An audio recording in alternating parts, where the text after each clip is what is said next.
Hello, I'm Joe Lockdown. We're now up to 2015-16 with our selection of photographs. Not many to go, then we'll have an end of season review for this abruptly finished year. Thanks for watching. Keep watching for more information about lockdown. Things could be easing soon. You can all come out training. Thank you. And for those of you who need reminding what training used to look like pre-social distancing, this is it. Anyway, lined up for the season, Ian Moss, most of whose photos you'll see. Ivor Lewis, as ever, was on the gate. And this year, past President Ian Nicholson brought a mascot. And now in the words of Steve Clarke.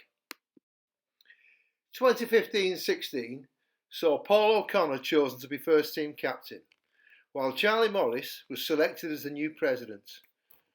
Unfortunately, the loss of so many experienced players because of retirement, injury or non-availability continued apace, meaning that a tough season beckoned in what was becoming a more and more competitive North 1 West. And ultimately, that was how it proved to be. A run of 11 successive defeats before Christmas was followed by another run of losses in 2016, and their demise was confirmed just after Easter with another defeat at Leigh.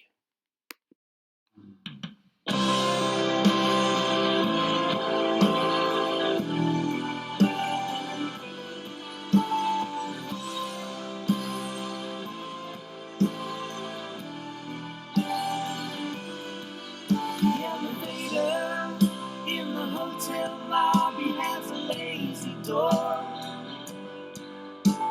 The man inside is going to a hotel room. He jumped out right after seeing just the very side of me. Former club captain Charlie Morris took on the role of president and followed what was now a well-worn path, shaking hands with sponsors as required, handing out Man of the Match awards to the players with eager enthusiasm. The enthusiasm stretched to meeting old playing colleagues, and he was able to pass on advice to his successor, Paul Newall. Charlie welcomed political dignitaries, the Mayor and MP Derek Twigg, and council officials to see the work that had been carried on at the club throughout the year. He also helped in fundraising for flood victims Carlisle before welcoming his old 1976 friends, the Lancashire Cup winning side, together with one of their foes, Bill Beaumont, now president of World Rugby. Mr Beaumont was down to welcome the Georgian national under-20s side, who were based at Heathrow. That's well covered in a very, very good film, Gone with the Wids, which you can also find on YouTube. So now we'll switch to the second team and the words of Steve Clarke, however brief they may be. But if brevity is the soul of wit, this probably isn't too amusing. The seconds found the going tough but survived. End of story. Better hike to the second floor. It's temporary. This place I'm in, I permanently won't do this again. My belongings scattered all across the hotel floor. Actually, there was one success story for the team. Winger Luke Nelson was selected for the England national deaf squad. A first for the club and certainly a first for the seconds. With Chairman Jed Snee acting as foreman, the redevelopment of the Clubhouse came on, financially supported by Wren and the NatWest Bank. All the work was done by volunteers. Veteran players and referees found new skills they never thought they had, although one or two are fairly handy with a hammer and a pick, laying the brickwork and making sure there's somewhere for the gentlemen to go. And it wasn't just indoors. New posts were erected out on the back pitches. And just to celebrate, a new jukebox was installed in the lounge. Now, I don't know whether Barcelona was on that jukebox, but here are the words of Martin Griffiths. The Barcelona Vets Festival in October was the first third-stroke Vets rugby playing tour for some time. Short of players, they were supplemented by Martin, who'd intended running the line, and 3 members from Old Uzix RFC of Alaska.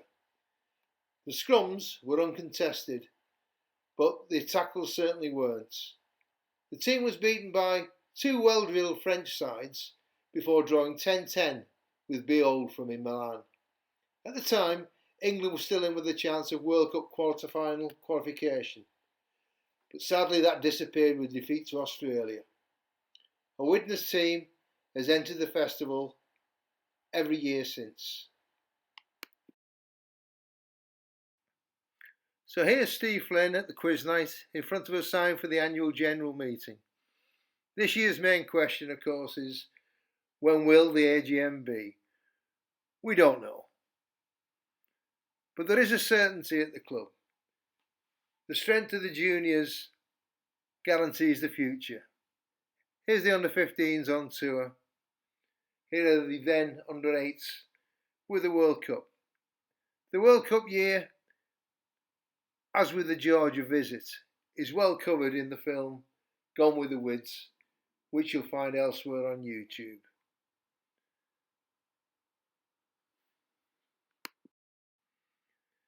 And at the other end of the spectrum, some old and not so old former playing colleagues return to the club and are always made welcome.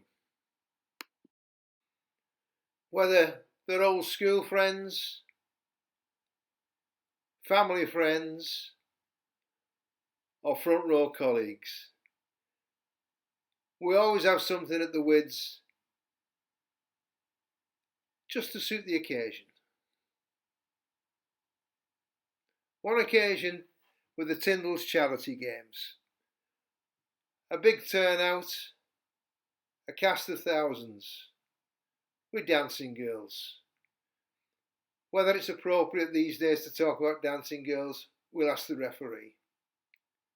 And if he's not certain, we'll find someone inside. And if he's not certain, we'll just talk about the Colts. Not least because at the Wids, you're pretty well always on safe ground. They won the league undefeated, and after the development of the grounds, the club was awarded the Lancashire Cup final day. The weather wasn't kind, but the performance, both on the field and off the field, suited the occasion. The team defeated Bolton at Heath Road to lift the Frank Morgan Lancashire Cup for the second successive year. The side had become accustomed to celebrating after the games, and these celebrations carried on to the official Lancashire presentation day. Captain Tom O'Neill said he owed much of the training to the trip to Spike and Chris's hotel in Blackpool over Easter.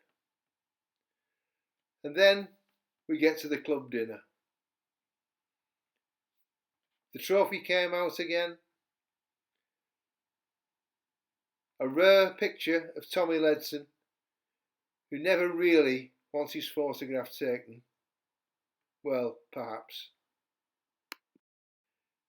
Players reflected on a hard season and they rewarded themselves for perseverance.